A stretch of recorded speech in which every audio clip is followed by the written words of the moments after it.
better right now, so appreciate you joining me. With me here is Tom Shibley. You are the Customer Service Manager. Yeah, also known as Bulwark, Director of Customer Service here at Turbine and for WB Games. I actually started at Turbine on the day that DDO launched, with much more hair and less gray hair. But yeah, I've been here for just over 10 years. My first day here was doing tech support for Dungeons & Dragons Online during the Head Start. So I got here and I just got right to work and started getting people into the game and getting issues resolved. So you were here on day one? On day one, yeah. Okay. Yeah, right from the beginning. So what was that like? It was fun. I do have this one really crazy memory where we had players running through Waterworks, which was a big deal early on, you know, in the first couple days of the game launch. And folks were trying it on Elite for the first time. And remember the Kobold Shaman, the Kobold Witch Doctors would blind the players. And I think at that time, you had to have a cleric that was level 5 to cure blindness.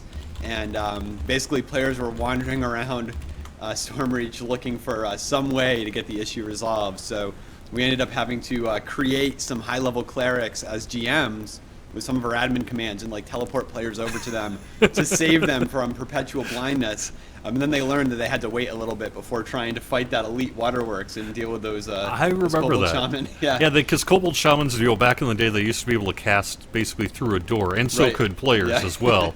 And that would cause problems because they do Sleet Storm and all that. And you'd find yourself sort of stuck on the other side of a They door were in brutal. Waterworks. Yeah, Yeah. they were. So, you know, it's kind of funny because when you think about who is most impacted by bugs in the game, first off, it's probably our community, our players. Yeah. Next off is probably you guys. Yeah. Yeah. We had to do a lot of strange workarounds and things like that early on, and but we found out, you know, we had all these admin commands. We figured out the best way to use them and how to resolve these issues. And you know, I played a real lot of DDO when I first started here, and I also worked the late shift, so I would get home at like 2 a.m. every night, and I'd hop online and I'd join some groups. I ended up playing with a lot of our Australian, New Zealand players. And remember, we had, you know, voice really early on in the game, and my voice was actually on the phone tree. So as you know, I was in there partying with some folks, and somebody who had called in the day before kept commenting about how my voice sounded familiar. So I got really nervous, and you know, I didn't want anybody to know that I worked for the company. I was, you know, in there trying to enjoy the game as a regular player, and I had to. You know, play dumb there for a little bit. It was a pretty funny experience, though. Nice. So, tell me a little bit about what it's like to work customer service for a large MMO like DDO. It's interesting.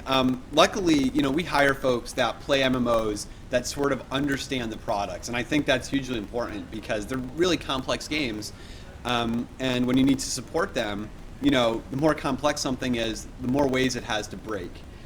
So we find, you know, new issues, you know, on a pretty regular basis, and have to come up with interesting ways to resolve those issues and fix them. So MMO support is a really complex type of support in video games, and just, you know, customer service in general. But it actually makes every day interesting because you're going to always deal with new things and try to find new ways to resolve things. And that just, you know, keeps adding up as we build more and more content for these products. Yeah, DDO Geek Bump says, I remember being blinded outside of a vampire in House Fjarland. Very much so. So, you know, this is a common question from the community, but the customer service people, they don't just do DDO. They not only have to be knowledgeable about DDO, but they have to be knowledgeable about basically all of Turbine's games, and to some extent even all of Warner Brothers games. Asheron's Call, Lord of the Rings Online.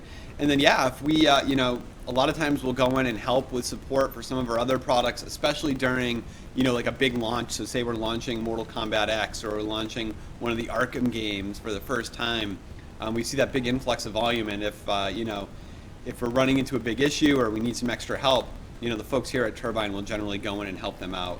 More importantly, we've helped kind of build out a lot of the infrastructure for some of those other studios, and it's really helped quite a bit. Yeah. But, you know, we're still here at Turbine, and Turbine games are the ones that we're certainly the closest to, and spend the majority of our time on. And that's been a great experience, again, because we're all MMO players. We love these types of products, and working on MMOs and really games in general for the past 10 years has been really a great experience. I'm really glad I made the career change and moved into the gaming industry. As crazy as the industry can be at times, it's really been great. Yeah. Yeah, for sure. So, we're going to hear this when we talk to developers throughout the day here today, but a lot of people are going to say, I got my start in the video game industry in customer service, or Yeah. QA, or some other areas as well, but a lot of people come through the doors through customer service. Yeah, we have a lot of folks that they get their foot in the door from customer service or many times QA.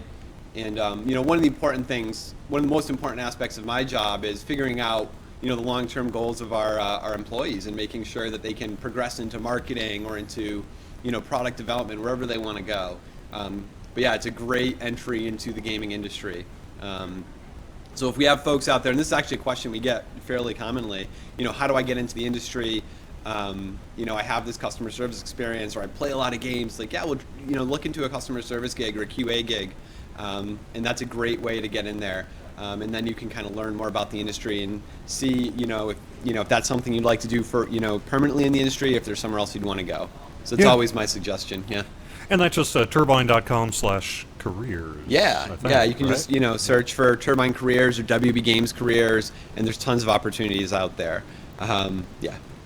Dan Teal says, I've always had good customer service from Turbine. I'm sure you'd Oh, like wonderful. to hear that. Yeah, I'm always happy to hear that, and I'll follow a lot of folks on Twitter and try to hear what everybody's experience is like. Because anything we can do to sort of improve that experience, any changes that we can make, we're always happy to hear that feedback. So always feel free to send that on over. We're here to support all of our fans.